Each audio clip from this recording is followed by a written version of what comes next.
England ನಡುವಿನ ಮೊದಲ test ಪಂದ್ಯವು ಹೈದರಾಬಾದ್ನಲ್ಲಿ ನಡೀತಾ ಇದೆ. ಇಂದು ಸ್ಪರ್ಧೆಯ 3ನೇ ದಿನವಾಗಿದ್ದು 2ನೇ ಇನ್ನಿಂಗ್ಸ್ ಆರಂಭಿಸಿರುವ ಇಂಗ್ಲೆಂಡ್ ತಂಡ ದಿನದಾಟದಂತ್ಯಕ್ಕೆ 6 ವಿಕೆಟ್ ನಷ್ಟಕ್ಕೆ 316 ರನ್ ಕಲೆ ಹಾಕಿದೆ. ಇದರೊಂದಿಗೆ 126 ರನ್ಗಳ ಮುನ್ನಡೆ ಕಾಯ್ದುಕೊಂಡಿದೆ. ಇಂಗ್ಲೆಂಡ್ ತಂಡದ ಪರ ಓಲಿ ಪೋಪ್ ಅಜೇಯ 148 ರನ್ ಹಾಗೂ ರೆಹಮಾನ್ ಅಹಮದ್ ಅಜೇಯ 16 ರನ್ ಗಳಿಸಿ 4ನೇ ದಿನಕ್ಕೆ ಬ್ಯಾಟಿಂಗ್ ಕಾಯ್ದುಕೊಂಡಿದ್ದಾರೆ. ಇನ್ನು ಟೀಂ ಇಂಡಿಯಾ ಪರ 2ನೇ ಇನ್ನಿಂಗ್ಸ್ನಲ್ಲಿ ವೇಗಿ ಜಸ್ಪ್ರೀತ್ ಬುಮ್ರಾ ಹಾಗೂ ರವಿಚಂದ್ರನ್ ಅಶ್ವಿನ್ ತಲಾ 2 ವಿಕೆಟ್ ಕಬಳಿಸಿದ್ರೆ ಅಕ್ಷರ್ ಪಟೇಲ್ ಹಾಗೂ ರವೀಂದ್ರ ಜಡೇಜಾ ತಲಾ 1 ವಿಕೆಟ್ ಪಡೆಯುವಲ್ಲಿ ಯಶಸ್ವಿಯಾಗಿದ್ದಾರೆ. ಭಾರತವನ್ನ 436 ರನ್ಗಳಿಗೆ ಆಲ್ಔಟ್ ಮಾಡಿ 2ನೇ ಇನ್ನಿಂಗ್ಸ್ ಆರಂಭಿಸಿದ ಇಂಗ್ಲೆಂಡ್ಗೆ ಅಗ್ರ ಕ್ರಮಾಂಕದ ಬ್ಯಾಟ್ಸ್ಮನ್ಗಳು ಮತ್ತೊಮ್ಮೆ ಕೈಕೊಟ್ರು. ಆರಂಭಿಕ ಬ್ಯಾಟ್ಸ್ಮನ್ ಬೆನ್ ಡಕೆಟ್ 47 ರನ್ ಕೊಡುಗೆ ನೀಡಿದ್ರೆ ಜಾಕ್ ಕ್ರೌಲಿ ಅವರೊಂದಿಗೆ 45 ರನ್ಗಳ ಪಾಲುದಾರಿಕೆಯನ್ನ ಹಂಚಿಕೊಂಡ್ರು. ಆದಾಗ್ಯೂ ಈ ಇಬ್ಬರ ನಂತರ ಬಂದ ಜೋ ರೂಟ್, ಜಾನಿ ಬೈಸ್ಟೋ ಮತ್ತು ನಾಯಕ ಬೆನ್ ಸ್ಟೋಕ್ಸ್ ಬಂದಷ್ಟೇ ವೇಗವಾಗಿ ಪೆವಿಲಿಯನ್ ಸೇರಿದ್ರು.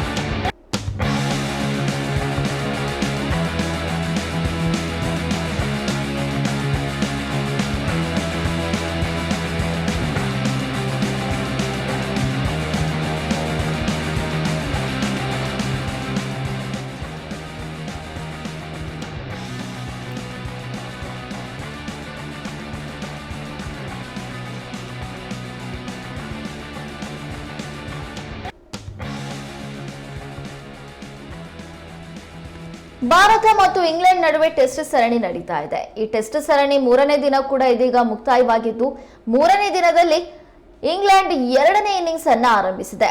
2ನೇ ಇನ್ನಿಂಗ್ಸ್ ನಲ್ಲಿ ಇಂಗ್ಲೆಂಡ್ ತಂಡ 6 ವಿಕೆಟ್ ನಷ್ಟಕ್ಕೆ 316 ರನ್ ಗಳಿಸಿದೆ. ಇದರೊಂದಿಗೆ 126 ರನ್ಗಳ ಮುನ್ನಡೆಯನ್ನ ಕಾಯ್ದುಕೊಂಡಿದೆ.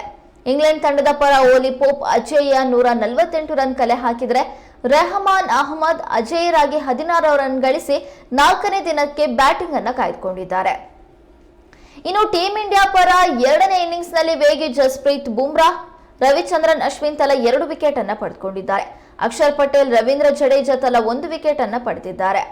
ಇನ್ನು ಭಾರತವನ್ನ 436 ರನ್ಗಳಿಗೆ ಆಲ್ಔಟ್ ಮಾಡಿ 2ನೇ ಇನ್ನಿಂಗ್ಸ್ ಆರಂಭಿಸಿರುವಂತೆ ಇಂಗ್ಲೆಂಡ್ಗೆ ಅಗ್ರ ಕ್ರಮಾಂಕದ ಬ್ಯಾಟ್ಸ್ಮನ್ಗಳು ಇವತ್ತು ಕೂಡ ಕೈಕೊಟ್ರು. ಆರಂಭಿಕ ಬ್ಯಾಟ್ಸ್ಮನ್ ಬೆನ್ ಡಕೆಟ್ 47 ರನ್ ಗಳಿಸಿದ್ರೆ ಜಾಕ್ ಕ್ರೌಲಿ 45 ರನ್ ಗಳಿಸಿದ್ರು.